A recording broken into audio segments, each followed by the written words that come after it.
Assalamualaikum warahmatullahi wabarakatuh. Halo, perkenalkan nama saya Aska Filani, mahasiswa Universitas Riau, jurusan Pendidikan Luar Sekolah. Di sini saya akan menjelaskan tentang ragam bahasa dan karakteristiknya.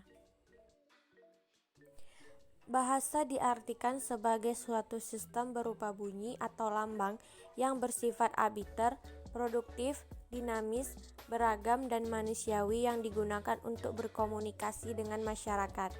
Ragam bahasa amat luas pemakaiannya dan bermacam-macam pula latar belakang penuturannya. Mau tidak mau akan melahirkan sejumlah ragam bahasa yang berbeda-beda. Terdapat beberapa ragam bahasa, diantaranya ragam lisan, ragam tulisan, ragam baku, ragam tidak baku, ragam baku lisan, ragam baku tulisan, serta ragam sosial dan ragam fungsional. Terdapat 5 karakteristik antara lain bahasa bersifat arbiter, yakni lambang dengan yang dilambangkan tidak bersifat wajib. Kemudian bahasa bersifat dinamis yang berarti bahwa kemungkinan besar dapat perubahan sewaktu-waktu terjadi, dan bahasa bersifat manusiawi, yakni sebagai alat komunikasi verbal yang dimiliki manusia. Hewan tidak mempunyai bahasa. Kemudian bahasa bersifat produktif, artinya bahasa dengan jumlah unsur yang terbatas. Dan yang terakhir, bahasa bersifat beragam, artinya bahasa mempunyai kaidah atau pola tertentu yang sama. Kemudian terdapat ragam bahasa lisan, antara lain ragam bahasa pidato, ragam bahasa kecakapan, dan ragam bahasa kuliah.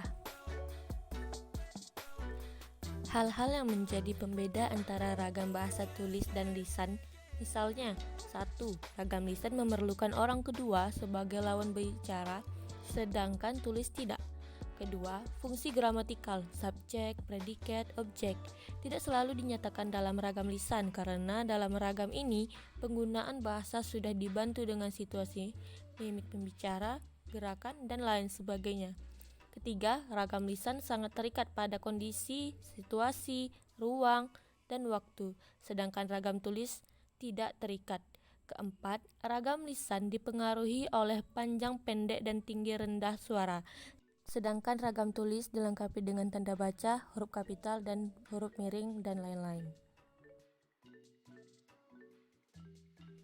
Ragam bahasa tulis merupakan ragam bahasa yang pemakaiannya melalui media tulis, tidak terkait ruang dan waktu sehingga diperlukan kelengkapan struktur agar dapat dipahami dengan mudah dan benar.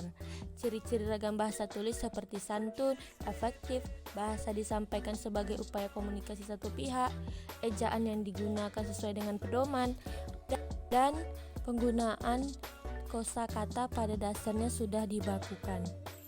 Dan ragam bahasa lisan melalui media lisan. Ciri-cirinya seperti langsung, tidak terkait ejaan bahasa Indonesia, tidak efektif, kalimatnya pendek dan sering terputus, dan lagu kalimat situasional.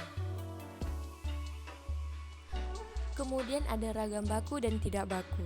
Pengertian bahasa baku menurut bahasa Indonesia adalah salah satu ragam bahasa Indonesia yang bentuk bahasanya telah dikodifikasi, diterima, dan difungsikan atau dipakai sebagai model oleh masyarakat Indonesia secara luas.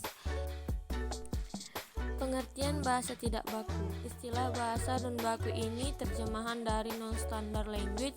Istilah bahasa non-standar ini sering disinonimkan dengan istilah ragam subbaku, bahasa non-standar, ragam tak baku, bahasa tidak baku, ragam non-standar. Suharyanto berpengertian bahwa bahasa non-standar atau bahasa tidak baku adalah salah satu variasi bahasa yang tetap hidup dan berkembang sesuai dengan fungsinya, yaitu dalam pemakaian bahasa tidak resmi. Selanjutnya, ragam sosial dan fungsional dapat didefinisikan sebagai ragam bahasa yang sebagian norma dan kaidahnya didasarkan atas kesepakatan bersama dalam lingkungan sosial yang lebih kecil dalam masyarakat.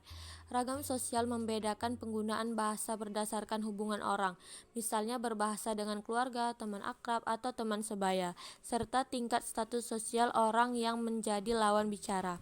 Kemudian ragam fungsional. Kadang-kadang disebut ragam profesional adalah ragam bahasa yang dikaitkan dengan profesi, lembaga lingkungan kerja, atau kegiatan tertentu lainnya. Dan terakhir, bahasa Indonesia yang baik dan benar. Berbahasa Indonesia yang baik adalah berbahasa Indonesia yang sesuai dengan situasi atau konteks, dapat berupa lawan bicara, tempat pembicaraan, dan sebagainya. Misalnya menggunakan kata Anda apabila berbicara dalam acara formal, dan menggunakan kata kamu apabila dalam acara informal. Dengan kaidah yang benar sesuai PUBI yang terdapat dalam Perkemendikbud nomor 50 tahun 2015 digunakan sejak 30 November 2015 sebagai pengganti EYD. Kesimpulan, bahasa Indonesia mengajarkan masyarakat Indonesia untuk menggunakan bahasa Indonesia yang baik dan benar, baik secara lisan maupun penulisan yang sudah akurat. Dan sebaiknya kita memperhatikan dalam penulisan harus sesuai dengan EYD, karena penggunaan ejaan ini adalah resmi dalam sebuah ragam tulisan. Karena bahasa Indonesia merupakan bahasa yang nasional, yang artinya bahasa tersebut merupakan bahasa pengantar sehari-hari yang memudahkan kita untuk berkomunikasi. Secara garis besar, ragam Indonesia terbagi menjadi dua macam, yaitu ragam lisan dan ragam tulis, dan memiliki perbedaan. Ragam lisan membutuhkan lawan bicara, sedangkan ragam tulisan tidak membutuhkan lawan bicara.